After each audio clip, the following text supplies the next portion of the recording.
We are live, I hope. Hello and welcome to Developer Insights. I'm David. And I'm Justin. And together we are the leads on game development and design here at Codename. We also founded Codename too. Just going to make us your hosts for this episode and for every episode. Because when we're not here, the show doesn't happen. That's still true, even if we have to put you in a box. I'm in a box. Today is our 500th episode. Wait, no, it's not. That was Mars. That was Mars' show earlier in the week. Oh, yeah, no. You're right. What number are we on? 118. You know, I feel like we're falling further and further behind. Yeah, that's because we are falling further and further behind. Mars does an episode literally like multiple times a week. Oh, that won't do. How can we fix this? Come on, help me fix this. Well, we could do more episodes each week. That seems like a lot of work. We could get Mars to do less episodes each week. I don't think his fans would appreciate that. Well, I mean, I don't know what else we can do. That seems like an impasse. Wait, I've got it. We'll start counting each Mars episode as 1/10 of a full episode. So he'll only end up doing like half an episode a week. I see. We'll just change how we measure them. Yeah. Brilliant. We'll be caught up to him in approximately 7.5 years. Okay, we're coming for you, Mars. Anyway, today we are here to answer development and design questions about Idle Champions in this full episode of Idle Champions. We could count ours as multiple. That's actually how we'd catch up faster. Yeah, I thought about that while I was writing the script, but this is funnier. Okay, anyway, if you don't ask any questions, you may have to suffer through Justin's one-man reenactment of the previous one-man reenactments that he prepared for other episodes. Wait, you can't do that. I put a lot of effort into these one-man shows, and I never get to perform them. So I figured, why not bring back some of the classics? Now, I spent all week meticulously writing all of the titles of all the 117 one-man shows that I prepared onto my giant wheel of chance, which I have here just off screen. Maybe it's on this side. So just say the word, and I'll give it a spin.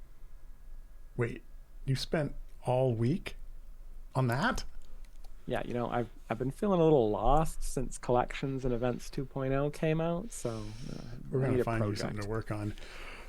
Yeah. All right. Anyway, as always, we have pulled forward some of the questions from the previous shows that we didn't get to, and we will answer some of those while we are waiting for new questions to come in. And I'd say that I have things to flag from the dev team to look at, but I don't have those today. I am going to get onto that, I promise. Just not today. Don't make a promise you can't keep. Oh, I can keep that one. What I can't promise is that I have the doc I'm supposed to have up. Yeah, as you may or may not have noticed, we were a few minutes late starting, and that is because audio is the bane of our existence. And switching back and forth between the two streaming locations meant that this one was not behaving correctly. Mm-hmm. Which meant that we spent the last 15 minutes trying to figure out why the audio wasn't behaving. Anyway, I think it is behaving, so that's good at this point. I haven't seen anyone complaining about it, but I have seen a whole bunch of questions, so... Yeah. I mean, they'll complain now, even if it's fine. Okay, let's see. I got the proper doc up. Let's see. Previous questions. So questions left over from last week, starting with one here from Randram. Why does the collections manager offer 3 different average eye level numbers for champions? One's not matching the one applying. Justin's changing it. One that doesn't match the one applying blacksmith contracts does. Yeah, this is a good question. I don't actually know the answer to it, but I imagine there's something going on with the calculations. Probably caching values and then not updating when chests are opened or something like that. I know we had an issue like that initially when Collections launched where it would count duplicate gear as gear or something, even if it was just disenchanted. So I think there's probably something going on there. Emote says it's using enchant, the actual enchant integer versus the actual eye levels. It's true, there is eye levels are one higher than enchant levels, so that could be something that's going on. I know that there was I saw a funny post somewhere on Discord where it was like one was one too low and one was one too high, and one was just right. Sort So of Goldilocks eye level. I think whoever put that together is just a big fan of the Three Bears. So we'll take a look at that. In enchant level correctly. Yeah. We'll highlight that one. Even if the number is wrong, at least it should be wrong across the board, right? Yeah, we'd hope it would be consistently wrong, but it doesn't appear to be the case. Yeah. Okay. Yeah. Next question here is from OG17 from last week's episode. They asked, "You can't see the event screen from the map. Is it possible? If so, could there be a map button like automation and collections have?" That's a So I think good they want an event button on the campaign map. question. Off the top of my head, I can't think of what data would be being loaded in there that wouldn't necessarily be already loaded. Yeah, I think it could be. It's possible that we could show the event screen from the map. Yeah, I know we had it on the burn down list as kind of a medium priority before launch, but we didn't get to looking into it before launch, so it's still on that list. I know. Okay.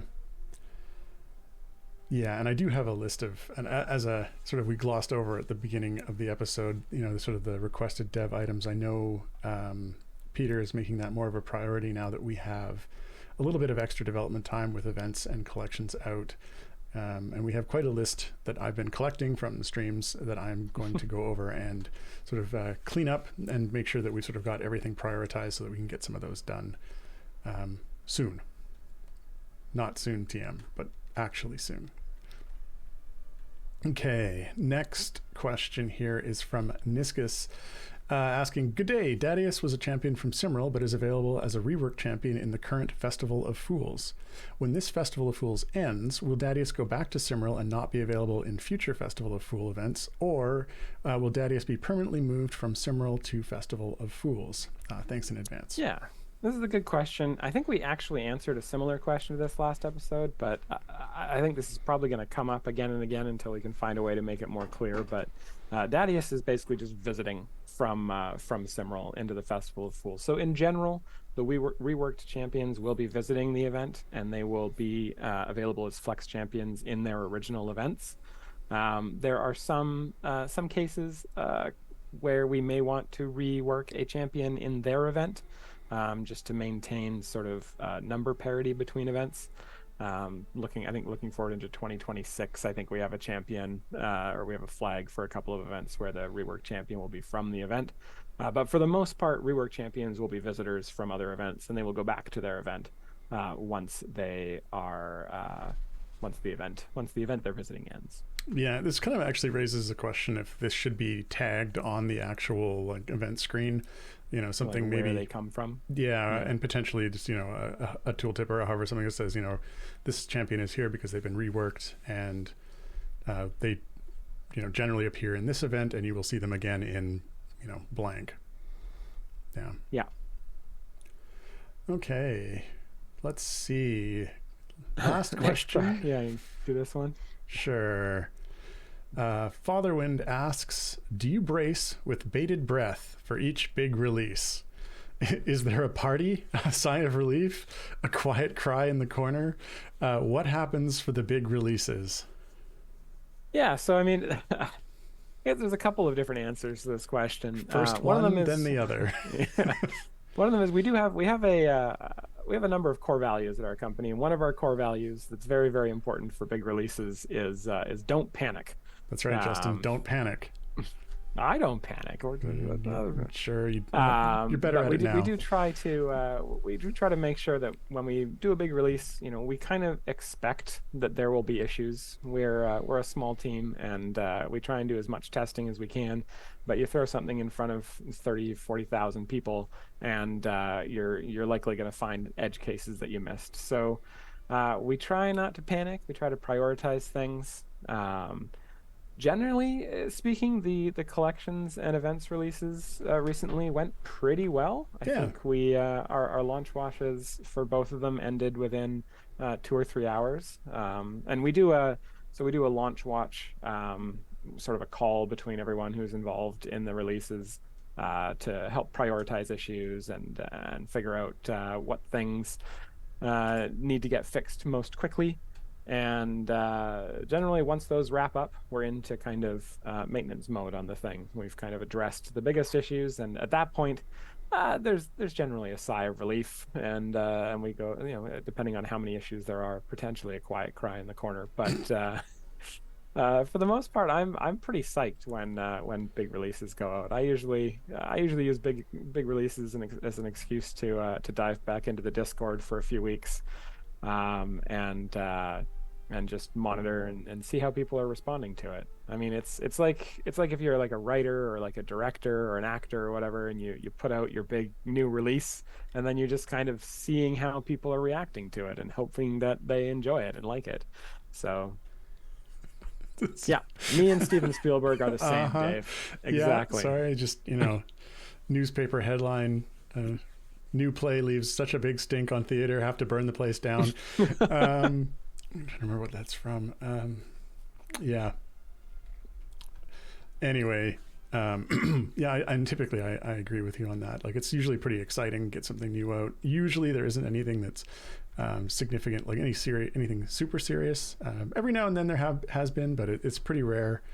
Often sort of the biggest things we run into, and when I say biggest, and they're typically not that big, is just sometimes there's slight variations between the platform that we develop on and then the live servers, and sometimes something around those lines can be missed that we usually very quickly notice was missed because things don't quite work out the gate when that happens. But often that's the kind of thing that can be corrected in under 10 minutes. So, and then we can have a sigh of relief. Okay, let's get into questions from this week.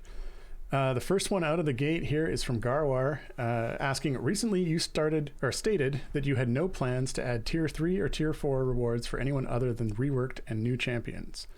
However, at the new rate of reworks, that would take close to 10 years to get all of the past event champions their rewards.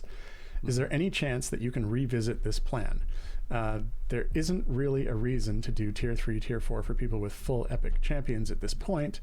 The temporary buffs aren't enough.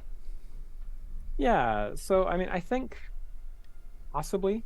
Out of the gate, we wanted to avoid doing additional rewards for the flex champions, just for mainly for time reasons. We just did not have the resources to go through and make sure that we had interesting and compelling rewards there. So I could definitely see at some point sneaking some rewards onto other flex champions. But for now,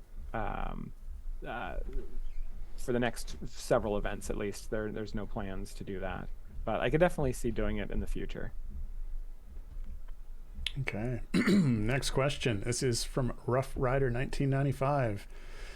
With the tier 2 to 4 variants only available in events with a 1-year break, choosing flex champions can be critical for completion. Can we get a published list of which champions will be relocated from the 5 culled events, especially Greengrass, which will be a temporary home this year? So I assume you mean, all of the champions from the 5 cold events will be relocated. I assume you mean where they will be relocated to. And yeah, I see there's a bunch of other questions actually about this. Questions 4 and 5 here are also very similar to this. So I will see if that's something we can put together and release. I think it's pretty fixed now. I mean, generally we don't like releasing this stuff ahead of time because it's stuff that's subject to change. I'm not sure that these flex champions are really going to change. I have to think about whether it makes sense to release this whole version. But in general, what we're trying to do is keep the champions pretty close in the year to where their original event was. So there's like for the Bright Swords champions, they all appear kind of in the fall because Bright Swords generally ran right at the end of August to the beginning of September. So they all kind of appear in the fall there in High Harvest Tide, Liar's Night, and Feast of the Moon. The champions from Midsummer are kind of in July and August. The running champions are kind of spread April, May, and June. So, I mean, in general, that's kind of the way they're spread out. Green grass is a little bit weird because we're running it this year and then we're spreading them out after that. So it means that they'll be spread out a little bit more widely than the other event champions. I think they're spread out over 6 events. Looking here at the stuff, so that's kind of the plan right now. I'll see if we can get a version of this that makes sense to release. Um, I don't think there's anything especially spoilery in here. So yeah, I'll take a look at that. Okay. Next question. This one is from Foolish Genius 89, and they ask, was the Vecna division in Grand Tour Diversion. There's no V in there. Was the Vecna diversion? Wow, I'm winning today. Yep. In Grand Tour made knowing the new Vecna adventure would happen. Will they tie together? So I assume you're talking about the new Vecna book that's coming out from Wizzies. Not supposed. I think I'm not supposed to call them that on stream. I don't think Anyway, I've ever heard you call them that. So the answer is no. When we did our Grand Tour Vecna arc, we had no idea that there would be a Vecna adventure book coming out. And as far as I know, there's nothing in the book that kind of ties back to our thing. I mean, obviously they all kind of reference Vecna, and Vecna has a bunch of kind of fixed lore around them.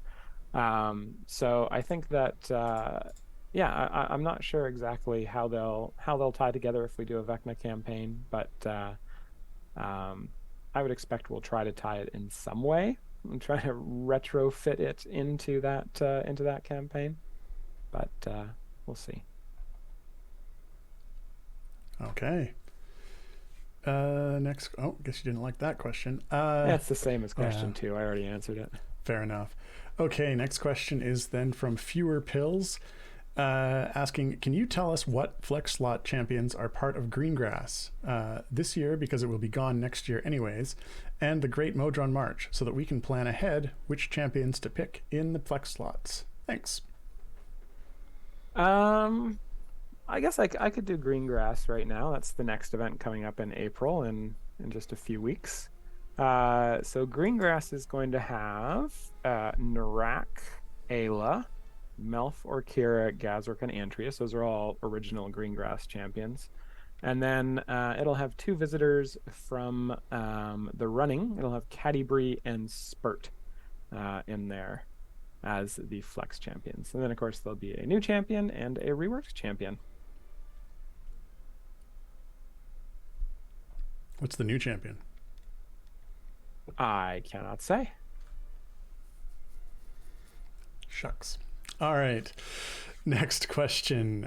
This one is from Emote, asking, in the definitions... Okay, here we go. The Dadius date available key was changed to 2024-3-6, so March 6th of 2024. Yeah. Was this intentional? Because now he won't work for effects like Vajra's Tier 11 local perk, which buffs champions released older than 3 years ago, and none of the previous seasonal reworked champions got their available date changed. Yeah, so it was somewhat intentional. I would say yes, it was intentional, but it's something we're actually going to undo. So we will be changing Dadius's date available back to when he was originally released, and we're gonna have a different key in there for tracking last rework date for reasons. For reasons, yes, yeah. Now, there was some question internally as to whether or not that date could be used to be adjusted when the champion was reworked. And I think the answer after some discussion was that no, it could not, yes, in fact, be used. And this is one of the reasons why. And I don't think actually this came up in that discussion. But it did come up in that discussion. Yeah, in the last couple of days. Oh, okay. When I was discussing it with Peter, it came up. Right. I know earlier it was just a question of like, is it used for anything? It is. Potentially. Yes. Yeah. So please don't change it. Okay, next question. This is from Meow Arf Moo, asking, in regards to trials and keeping the daily requirements hidden, I'm sure it helps prevent folks from cherry picking the best option before it begins. However, I do not understand why all the remaining days are hidden after the trials begins. Is there a specific reason why all of the daily requirements are not shown after the trial begins? Yeah, I believe the specific reason, I don't think we actually generate them until the day until the day happens. So just the way the system's set up, the the next few days requirements are not actually generated until you get to them. Yeah, I mean, I think that sort of, if you go back a little bit in the logic of the question, that those not sure, the idea that it's preventing folks from cherry picking the best option before it begins, I don't think was actually part of the reasoning that it's not shown. I think it's just because it's generated on the fly. Yeah. Unless I'm misunderstanding the question, but yeah.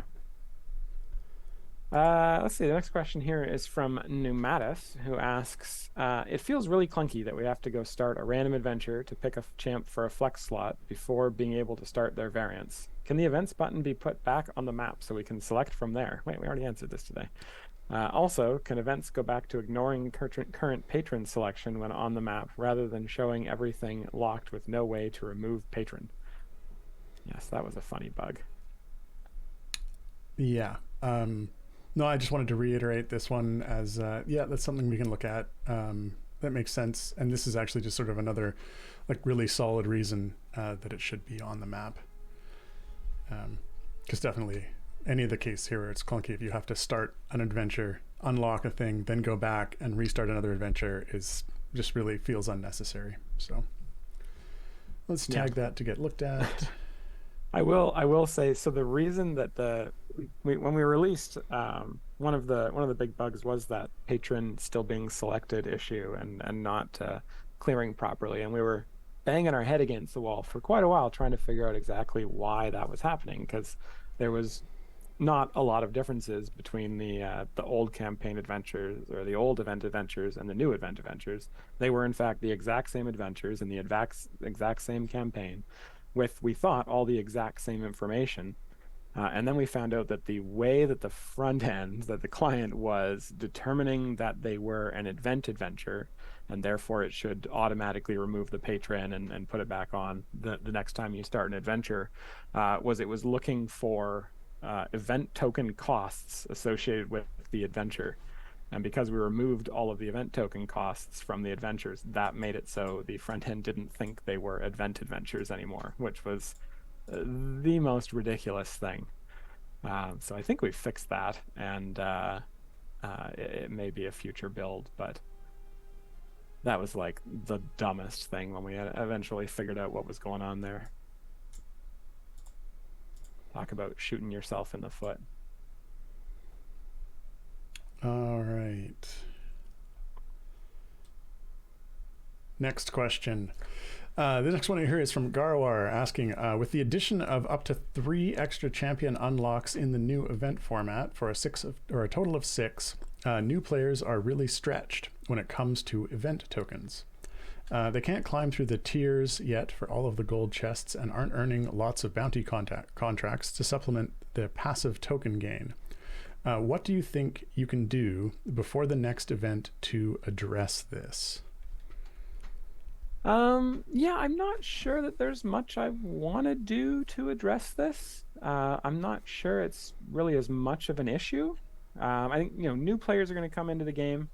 They might not be able to, fully epic 6 champions or something like that on their first event. And I think having some event progression, as you get deeper into the game is actually a pretty good thing. Having players do the first event and maybe only be able to get, tier 1 or maybe tier 1.5, for 4 or 5 new champions per event, I don't think is necessarily a bad thing. If the next event they can get a little bit further and the next event they can get a little bit further than that, because it provides kind of some goals for them between events, and it also provides some progression between events. And progression is something that I think is really important, and is something that we wanted to have in this new event format. We wanted to have goals that players could go for in the event. Even a mid-game player or a late-game player, maybe in this event, maybe they don't get to all tier 4, and so that becomes a new goal for them in events after this. So I don't think it's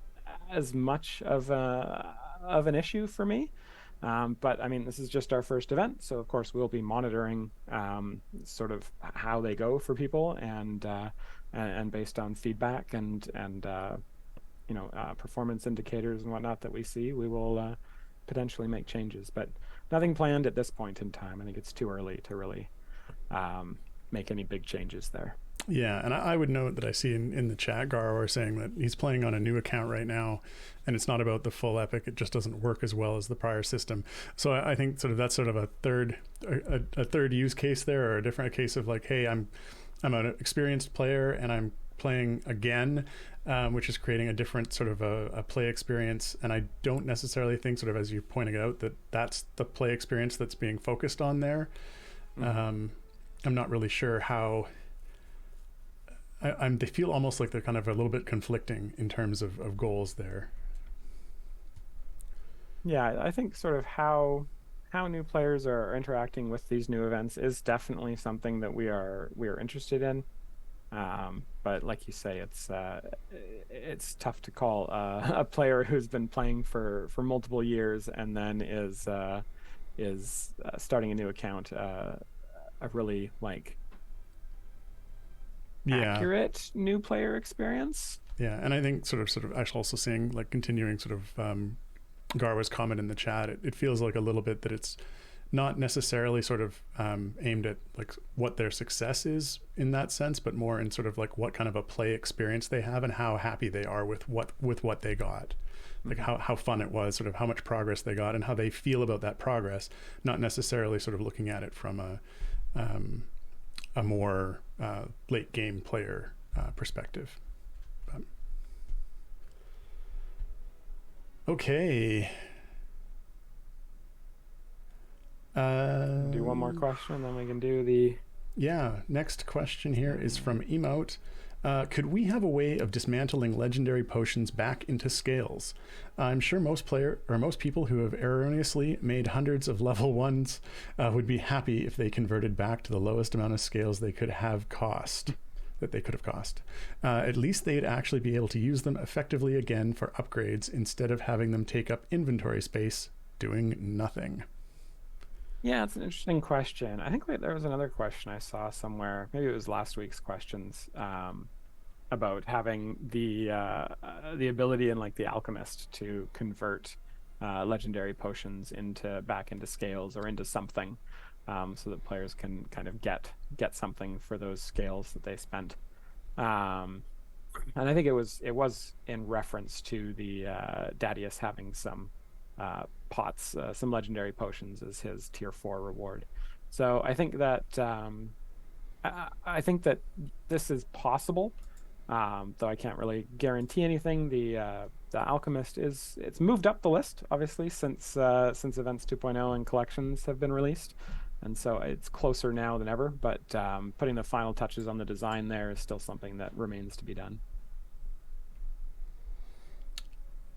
All right. So yeah, I think it's time for our world famous 42 gold chest giveaway. So the way this works, if you haven't been in our chat before during one of our streams, is very shortly there will be a keyword, a very secret, very special keyword that will be said very shortly, and all you have to do is copy and paste that into chat. You will be entered for a chance to win 42 chests of your choice. It can be any type of chest in the game, except for Gloria Bahamut chests still, I guess. So you could do patron chests if you wanted. You could do silver chests for your favorite champion if you wanted to really flex. You do Modron component chests. That's the type of chest I would take because I like playing the pipe game.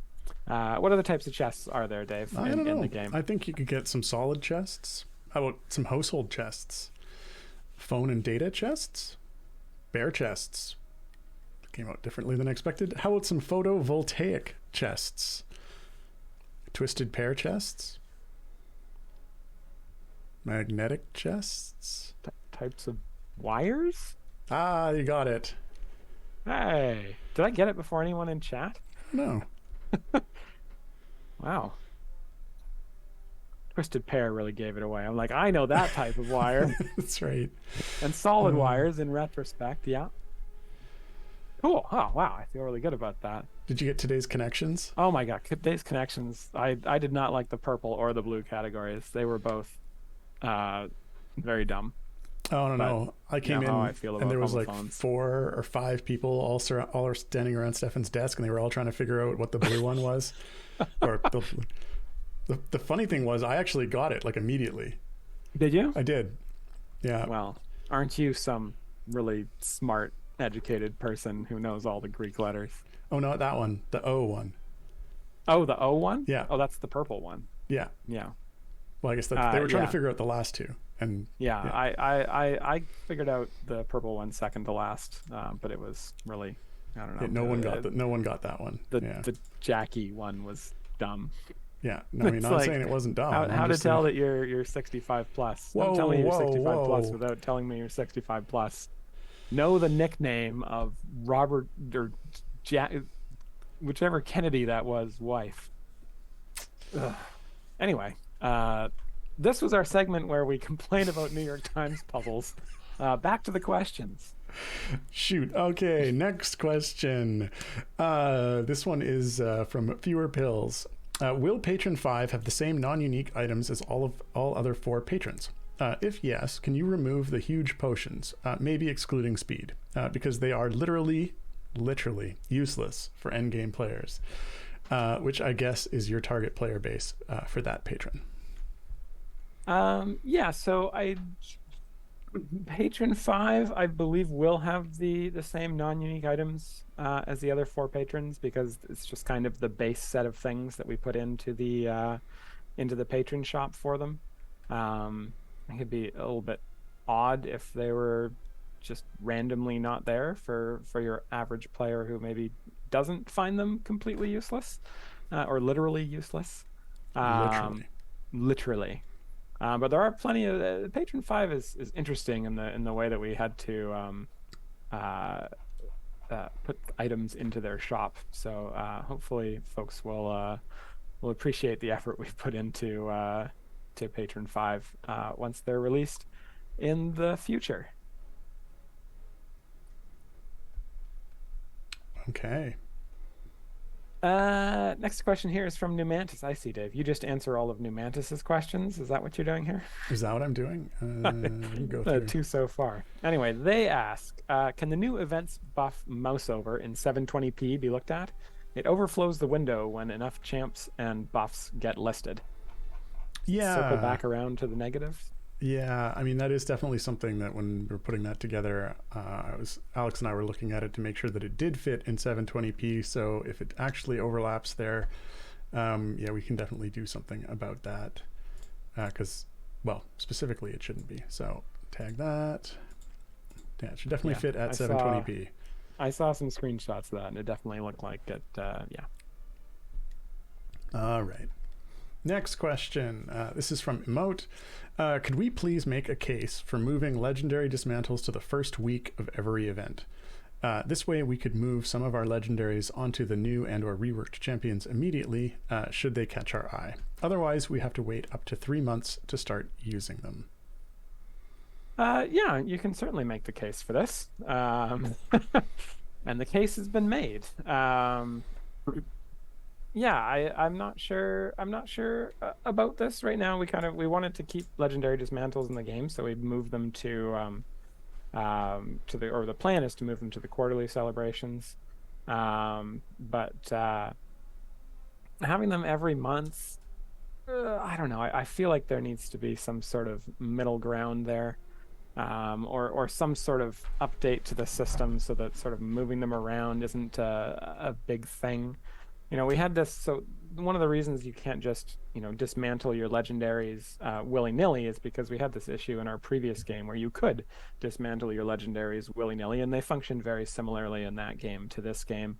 And the issue we had there was people who wanted to min-max every single time they started a new adventure would go through, assign their formation, then dismantle all their legendaries for champions they weren't using, and apply all of that currency to the champions they were using. And it created this unfun experience where um, basically, in order to optimize in the game, you had to spend a boatload of time doing very annoying menial tasks at the beginning of every adventure in order to kind of maximize your efficiency. So it's something we want to avoid, but it's also one of those things where it does feel bad to put legendaries on champions you're not using and have that power just be kind of wasted. So I do wonder if there's some way we can address this that will not be so punishing in both directions. So it's something I'll have to think about, and we'll see if there's some way we can do this a little bit nicer. Okay. Next question. This is from Garwar. Some of the event variants from earlier years, like Darius's, aren't built for the champion's strengths, let alone built to be completed at higher area goals. When can we expect a pass on these to add some help to allow more people to complete them? So we are doing passes on the event variants, so we're doing kind of initial look-sees, and then if there's a variant that looks like it has some sort of restriction that's going to get impossible at sort of tier 4 area goals, we do another pass on those where we actually test them out and make sure that they are kind of more reasonable. So I think we're already trying to do this. It's something we're very aware of. It's something we're looking at when we're building new variants for new champions. We're kind of taking this more into consideration. I think for the most part, sort of out of sort of eight to nine flex champions, we've seen maybe one or two that have variants that are unreasonable at high areas. I think there's some really funny ones, like ones that spawn additional monsters, or there's a frost giant one that was adding additional armor points for every 5 areas you completed like that, or something like that, to every 10 areas. It's adding additional armor points to an enemy that got spawned. So by the time you got to area 1600, there was something like 200 points of armor on these enemies that got additionally spawned. So we've been working through those as we've come across them, trying to do them sort of one event at a time, because there's just so many variants there to go through. But I would continue to expect us to do a pass on them as they go, and make sure that there's nothing in there that is going to be completely impossible. I mean, having the armor segments grow linearly sounds like you were being generous, Justin. Yes, good thing I didn't initially just have that go up exponentially. 10% more armor per 10 areas completed. It'll be fine. They only have to get to area 200. Yeah. No. Oh, math is hard, everyone. Okay, next question. This one here is from Random, asking, thank you for removing the 400 and 500 patron variant impossible guide quests, and the campaign ones being years from completable. The question part, will this remain so until they are doable and reintroduced? Yeah, so I went through earlier in the week, I guess, maybe late last week, and just did a quick tally of all of the guide quests that people had that were not yet completed, and we just set the dates on those to the future. And at the point at which we add the 400th patron variant kind of thing, we will reintroduce those, and they can be completed at that point. So yeah, the plan is to add them back in down the road. So would the alternative be that we put them back in before they're doable? Sort of, I'm not 100% clear on the question. I guess it's either are they gone forever, or are they coming back just to tease us in another they will update? Yeah, they will come back when we get around 400 patron variants in the game. That is the plan. Okay. Next question. This is Library of Akasha. Will there be a time gate rework? 3 variants times 4 tiers times 6 time gate pieces times 133 champions. Are we going to verify the math, Justin? I'm not going to verify the math. Can you tell us if it's prime, though?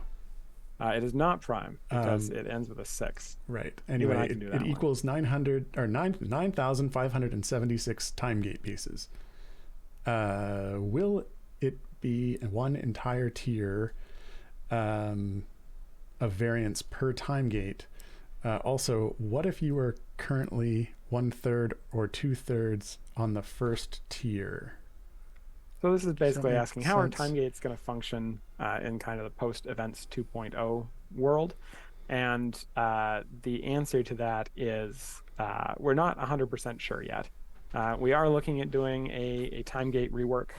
One of the reasons we put time gate cost on the flex slots is because events 2.0 are starting to feel a lot like sort of better versions of time gates, sort of time limited time gates.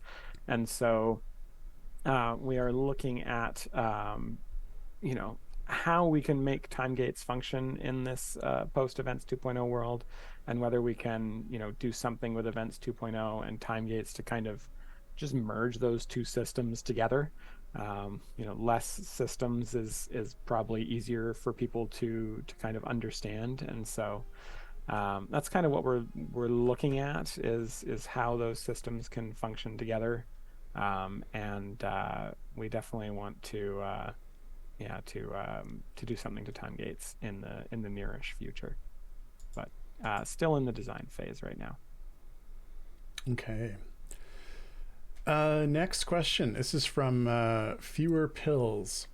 In subsequent years of the Festival of Fools or other events, will you get the event buffs of all champions? No, you gotta move your cursor, Justin. All champions you've done tiers of ever, or only the ones you've actually flexed in featured champs? Plus featured champs. Featured champs. So the question here is basically when the year kind of comes back around, will you get all the event buffs that you did the previous year, or only ones for champions that you pick and featured champions? And the plan right now is for it to just be featured champions and the ones that you pick. So you have to actually pick the champion in order to unlock their buffs. So if you did a champion this year around, say you did Briv to tier 4 and you really want Briv's buffs again when Festival of Fools comes back around, you'd have to pick Briv as your flex champion again in order to get those buffs for the 60 days that they're active. That is the plan at the moment. Okay. Next question.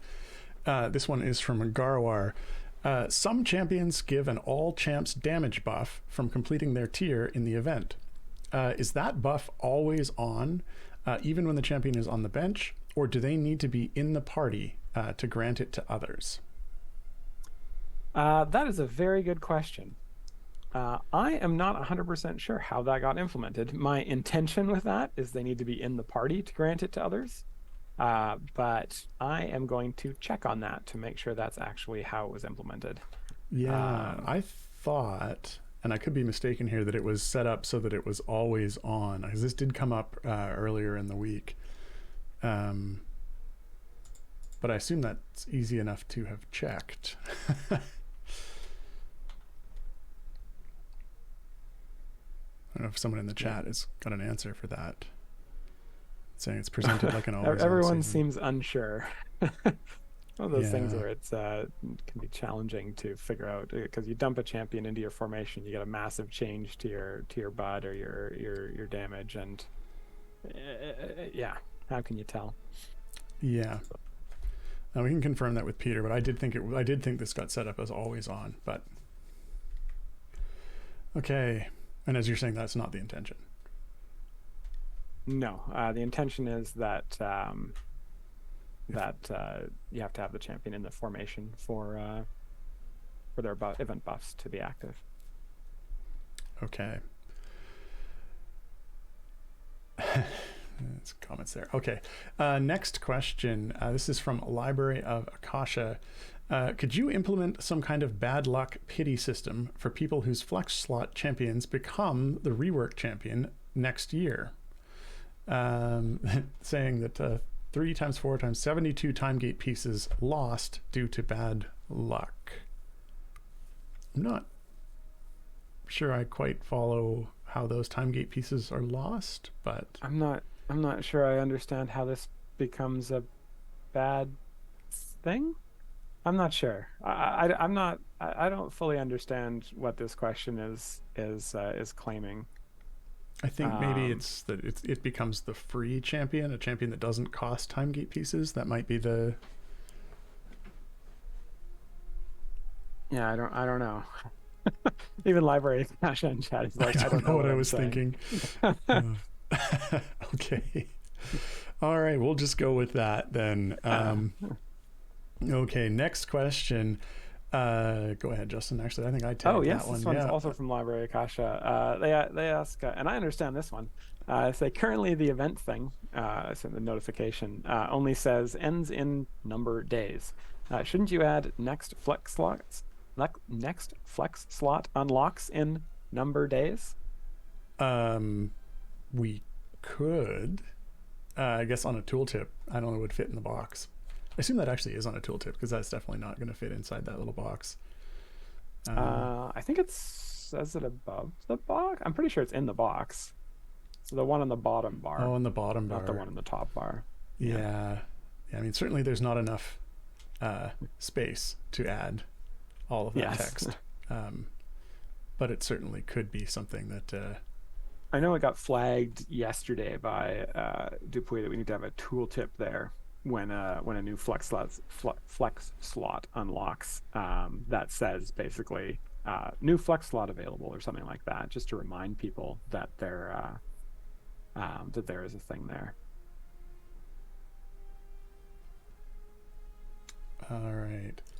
Did you want to read this example above or move on? Sure, yeah. It's like Fear Pills provided an example for the last one where it said if you pick Rosie now and Rosie gets reworked in High Harvest Tide, which I apparently promised. I did not promise that. You will lose out on 3 time gate pieces and a flex slot option when you could have picked someone. So I guess you could have picked someone else for an event now, and this could get really frustrating. I mean, you also get Rosie between now and then, and any buffs and any sort of other bits and pieces for them. And progress on their event. And it's like, I mean, you can make the same unlocks. claim of like if you use a time gate and then open a time gate and then a champion gets reworked. I don't know. I don't really buy that you're losing out on something or that you should really be frustrated by this. Because like there's gonna be champions reworked and you might already have that champion when you could have chosen a different champion in some way. I don't know. It feels a little bit convoluted of a thing to kind of get really bent out of shape about. Yeah, I mean, I could see that it would slow your overall progress down slightly if you knew you could have picked someone else. But I mean, I don't know that it's sort of we're going to be able to optimize it to that level. Yeah. So. Okay. Yeah, let's go. Next question. This is from Zerbal. With Rosie being part of the first event 2.0 and her third variant requiring Strix, you've effectively forced any first-time players that would pick her to cough up 6 time gate pieces as a best-case scenario and 9 time gate pieces as a worst case.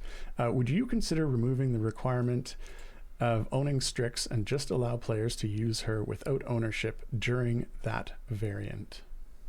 Yeah, so this was a big discussion point internally after the event went out. Now, this is actually, ironically, this is one of the variants that I flagged as we need to test this to make sure it's doable to 1600. And we did make a couple of tweaks to it so that it was more doable. But I didn't actually flag the fact that you had to own Strix because that restriction has been on this variant since it was released in year two. And it's definitely, I think, an oversight on our part and definitely an unforced error. We were trying to figure out what the cleanest way to address it is. And I mean, there's just no really good solution. Allowing players to use Strix, like a loner Strix, during the adventure, I don't know that we support that. It was something that we discussed, but it feels like it's not something we support. So I'm not entirely sure how the data would work for that database side.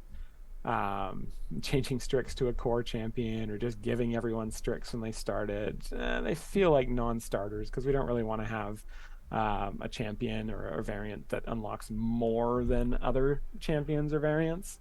That feels like just an opportunity for a feels bad if there's like a new player who, unlocks Strix and then unlocks Rosie and then finds out they could have just gotten Strix by unlocking Rosie. So, I mean, I think honestly, I'm not sure that we're going to make a massive change for this event. But I think when Rosie gets reworked in High Harvest Tide, maybe, we will likely look at this variant and probably consider just completely changing it to something else. So, yeah. Okay. I think we do want when OG17 says something needs to be changed. Players who pick Rosie only see two variants. That is very true, and I think that I think the thing we want to do with that is just try to find a way to make it visible and say like you must have Strix in order to run this variant. It's kind of the low hanging fruit for getting it visible there, so at least people aren't like, why does this champion only have two? Yeah, at least you know what you're getting into. Yeah, there's it sucks. There's just no really clean solution to it. Okay. Next question. This is from OG17. Will Spurt's infinite scaling be addressed? It's not hard to see metas eventually twist around, and as the new non-Artemis supports are added that will reduce the eye levels needed for Spurt to push ahead. Feels like ignoring this is setting yourselves up for another surprise years late fix that leaves people upset. Yeah, I mean, I think yes, Spurt's infinite ultimate scaling will need to be addressed. I assume we're probably going to do some sort of cap on the equipment item, which would then sort of just reward a gazillion blacksmithing contracts to people who have already been abusing this. I'm not sure when we will get to that. With events 2.0 done and collections done, we are freeing up a little bit more dev time. And so I know we've got, Dave, you've got your giant list of things for Peter and the team to work through. And I know we've also had some of these sort of exploit things come up lately of sort of what is bad behavior from abilities and stuff that we need to flag and get fixed as soon as possible. And I think that this kind of spurt stuff is probably one that does need to be addressed sooner rather than later. Yeah, I think so too. Okay. Well, I think we're almost out of time here, Justin. You can riff on this one, and then I think we're done. And Sure. This one here is from Randram, which is going to be the last question of the show today. And they ask, Alchemist timeline? Yeah, so the potion swapper alchemist, also swapper. part-time Notary as well. It is higher up the list now that events 2.0 and collections are out. Like I said a couple of times today, we kind of freed up some dev time from working on those things. So there's a couple of bits and pieces that still need to be designed, but I'm not really sure. I don't feel really good giving a specific amount of time, but it is kind of one of the next 2 or 3 major kind of system updates that is planned. We got time gates, we've got Modron cores, and we've got the Alchemist that are kind of three systems that are kind of floating around in design right now. And the order in which we do those, I'm not 100% sure. Okay. I'm going to sneak another one in here, Justin. Is Okay. 118 prime? No. I figured that one out. All right. I appreciate that the dedication to asking that in every single episode, though. You're just going to have to write them down in advance just so you don't make a mistake. Anyway, that is definitely all that we have got time for. Yeah, so if we didn't get to your question this week, and we didn't get to a bunch of questions this week, we will be back again at this same time next week. Hopefully, I won't be in a box. Being in a box sucks. Having a sick family sucks. Before we sign off, though, we'd like to thank our tireless mods, Mars and Gabe, this week. I don't know if maybe Mars has gotten some sleep and he's not tired anymore. He was pretty tired last week.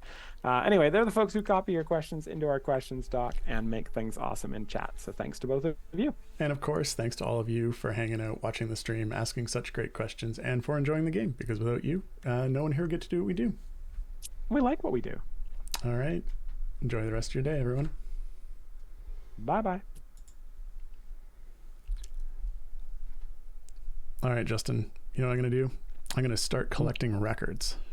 It's my decision, and it's vinyl.